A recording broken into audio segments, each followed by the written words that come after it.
O programa a seguir tem classificação indicativa livre. No Brasil, cerca de 2.500 pessoas morrem todos os anos por causa da asma. Só em Curitiba, a procura por atendimento médico para doenças respiratórias cresce 30%. No programa de hoje, você vai descobrir quais as diferenças entre asma e bronquite e de que forma tratar essas doenças. O Olho Clínico começa agora.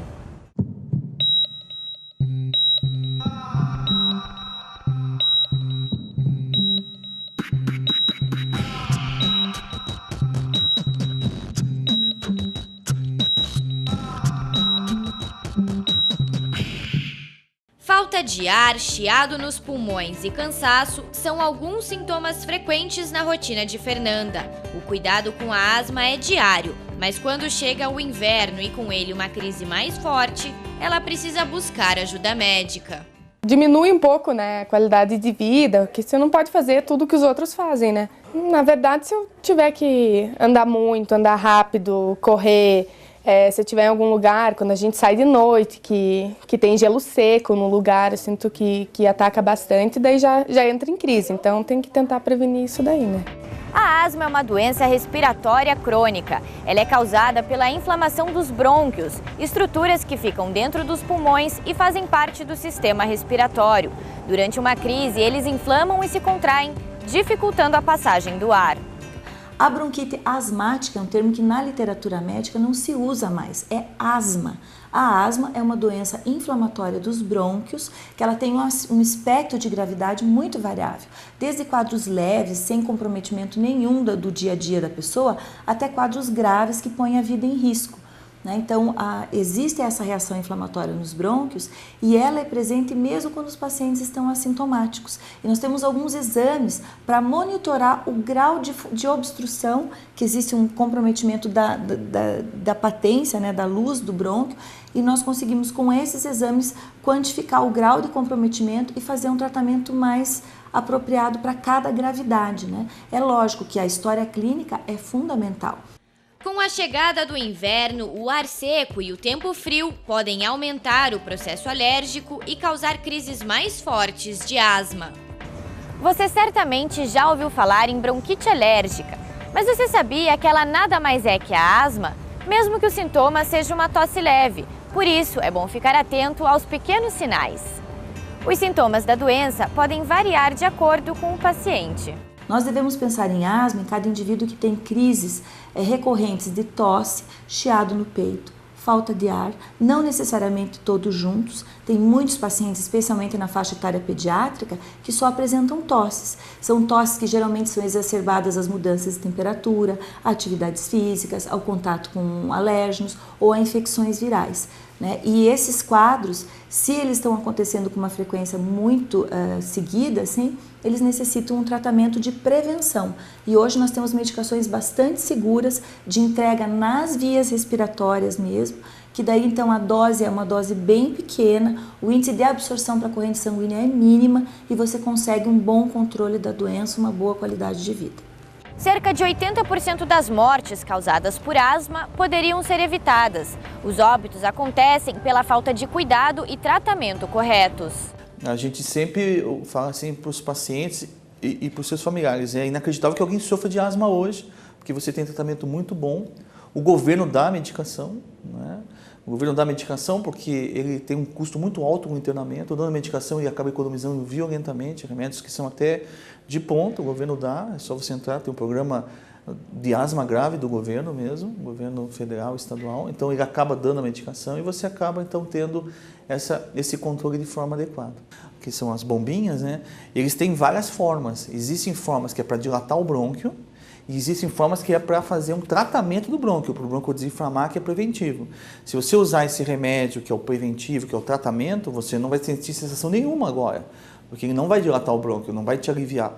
Mas você vai ver que com o passar dos dias você vai ficando cada vez melhor e não tem mais crise. Então, esses remédios eles são variáveis. E existem os broncodilatadores. Os broncodilatadores são remédios que dilatam o bronco em 1 minuto. Começam a dilatar o bronco, então te alivia na hora. O tratamento da doença pode ter prazo determinado ou durar a vida toda e envolve muito mais que o uso de medicamentos. Manter a casa limpa e praticar exercícios físicos ajuda a combater a doença. Nos casos mais graves, o paciente precisa utilizar remédios como, por exemplo, corticoides ou broncodilatadores. Mas cuidado! O uso excessivo de bombinhas bronquiodilatadoras é prejudicial à saúde e significa que você está fazendo o tratamento errado. Usar ele é sinal que você está maltratado. Porque você não deve usar ele, você não deve estar em crise. Mas todo asmático tem que ter um desse na bolsa. Entendeu? É como o cara que tem alergia, ele tem que ter o antialérgico na sua bolsa, na sua viagem. Porque se ele está numa crise, é aquilo que vai realmente fazer. O que ocorre é que tem gente que esquece que tem um tratamento básico e só fica usando isso. E vai acontecer a mesma coisa do que o remédio nariz. Eu começo a usar uma vez por semana, daqui a uma vez a cada 3 dias, uma vez por dia, uma vez a cada 12 horas. Daqui a pouco eu estou usando uma vez a cada 2 horas. Nossa, estou usando cada vez mais. É porque ele está sem o tratamento importante. Ele está usando só um sintomático que simplesmente alivia agora, passa 2 horas, 3 horas, volta ao que estava antes. Então, ele está de forma inadequada. Então, é um remédio importante para o indivíduo ter, para resgate, uma situação de gravidade, mas é um remédio que quanto mais usar, eu tenho que entender que a minha doença está sem controle. Como o broncodilatador é um remédio muito fácil e o paciente se sente muito mal e ele acaba achando que aquilo é a solução dele, é aquele aerossol, ele começa a usar demais. Então, a gente, quando vai como médico, a gente dá assim, ó, você pode usar isso aqui até 4 vezes por dia, entendeu? São 2 doses, 4 vezes por dia. Você geralmente passou dessa necessidade, você tem que ir para um pronto-socorro. A gente, como médico, orienta. Se você começa a usar 4 vezes por dia, você tem que me avisar porque alguma coisa está errada acontecendo se você começa a usar isso todos os dias, muitas vezes. O que acontece é que a gente vê pacientes, naquele frasquinho tem 100 a 200 doses, né? Ele gasta aquilo, consome aquilo em 2 a 3 dias.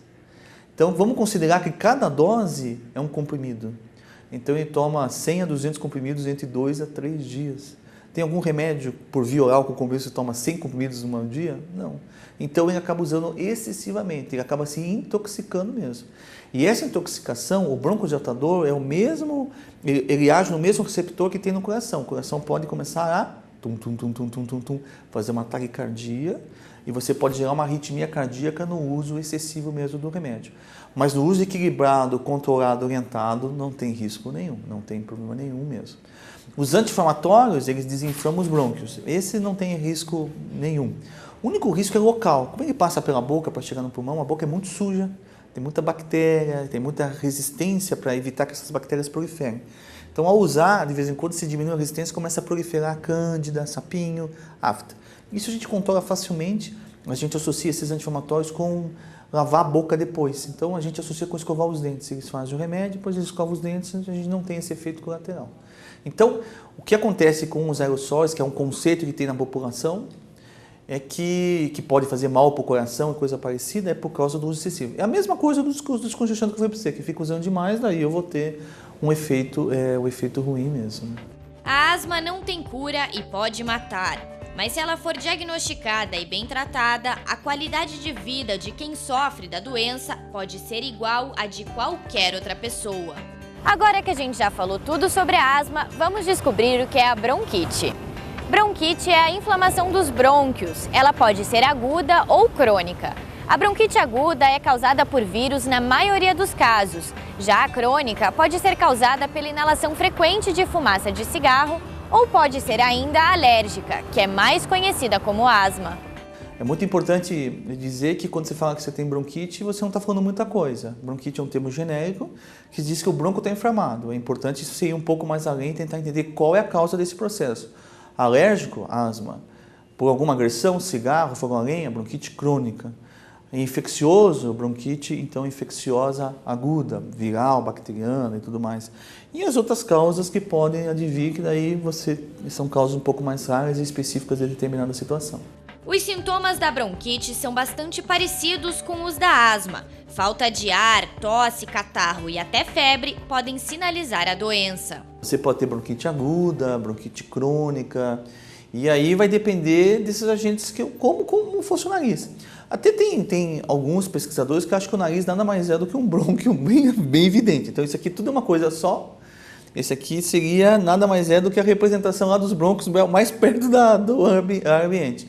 Tem os mesmos processos: infecção, alergia, irritante e assim por diante. Quando a bronquite é crônica, causada pela inalação excessiva da fumaça do cigarro, os danos podem ser irreversíveis. É uma bronquite crônica, daí no caso pelo fumante, bronquite crônica pelo cigarro.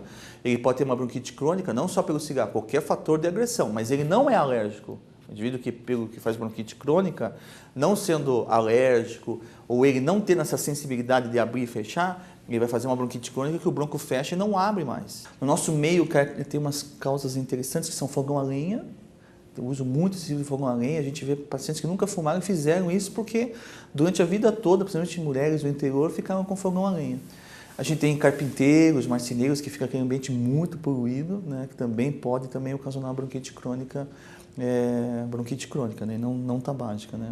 Mas quando a doença é aguda, causada por um vírus, o uso de medicamentos normalmente é o suficiente para o tratamento. Depois de uma infecção viral dessa, vírus, resfriado, influenza, o vírus descer na minha via aérea inferior e fazer uma bronquite aguda infecciosa. Ele pode também ter bactérias que se proliferam, daí a bronquite infecciosa aguda bacteriana. Bacteriana eu vou usar antibiótico e tal, que vai se caracterizar com um quadro muito agudo, tossir, escarrar um material purulento e um chiado no peito. Ele nunca teve isso antes, você vai lá, usa os remédios sintomáticos, antibióticos e o paciente vai melhorar. Para tratar a inflamação da bronquite, é importante tomar os medicamentos indicados pelo médico. Mas quando a doença é causada pelo cigarro ou outro agente irritante, evitar o contato com a substância é o melhor remédio. Isso é irreversível e irrecuperável. Então ele deixa uma sequela e aí o indivíduo tem que ter uma capacidade de perceber que a coisa não está indo bem. Ele não pode ficar insistindo no erro, porque se ele insistir no erro, a doença vai cada vez pior e eu posso chegar numa fase final da minha vida em que eu tinha que aproveitar a minha vida, que eu me aposentei, mas agora estou conectado a um tubo de oxigênio. Eu não consigo fazer mais nada porque os meus brônquios não deixam mais passar o ar, porque eu insisti num erro que foi fumar e acabei então gerando uma doença crônica irreversível que não volta mais ao normal. Para ter uma vida saudável, prevenção é a palavra-chave. Por isso, cuidar da imunidade e praticar exercícios físicos é uma boa maneira de evitar doenças como a asma e a bronquite. O importante para o asmático é fazer uma atividade física. É lógico que a natação é realizada no ambiente onde o ar é aquecido, é umidificado, então não é tão prejudicial quanto uma corrida. Mas o que nós temos orientado hoje? Nós temos um arsenal terapêutico tão grande que assim, você não força ninguém a nada. O asmático vai fazer uma atividade física que seja prazerosa a ele. Qualquer atividade física é indicada, mas os benefícios da natação para quem sofre de doenças respiratórias são muito grandes. Eu nadei muito tempo quando era novo também. O médico também pediu porque é hereditário, né? Coitadinho, herdou de mim a bronquite. Mas eu sempre fiz e eu sempre falava que ele ia fazer um dia. Ele e o menorzinho que por enquanto não quer fazer. Mas que o tempo vai fazer também, mas é muito importante, é muito bom. A natação melhora a circulação sanguínea e por isso ajuda o sistema respiratório a funcionar melhor. Ela ajuda na postura e no fortalecimento muscular da região do tórax. Por isso, faz bem para pessoas que têm bronquite ou asma. Dá para ser trabalhado vários nados onde abre-se a postura e a pessoa respira melhor, né? Como o nado costas, né? Que ajuda realmente a abrir, né? Os outros nados fecham um pouquinho e o costas abre, né? Nessa relação ele abre facilitando a entrada e saída do oxigênio. Então é uma doença assim que se você tratar muito bem, você pode ficar totalmente normal, ir para uma Olimpíada e ganhar a medalha de ouro, mas se eu tratar muito mal, eu posso morrer de asma. Eu posso ter uma crise de asma e morrer em 15 minutos. O cuidado com a saúde deve ser diário, rotineiro. Mas quando o frio se aproxima, quem sofre de doenças respiratórias deve cuidar ainda mais. Procure um médico para diagnosticar e tratar de forma correta qualquer doença. O Olho Clínico fica por aqui, mas na semana que vem a gente volta para falar de gripe e pneumonia. E se você quer rever este ou outros programas, é só acessar o nosso site e as redes sociais. Até semana que vem!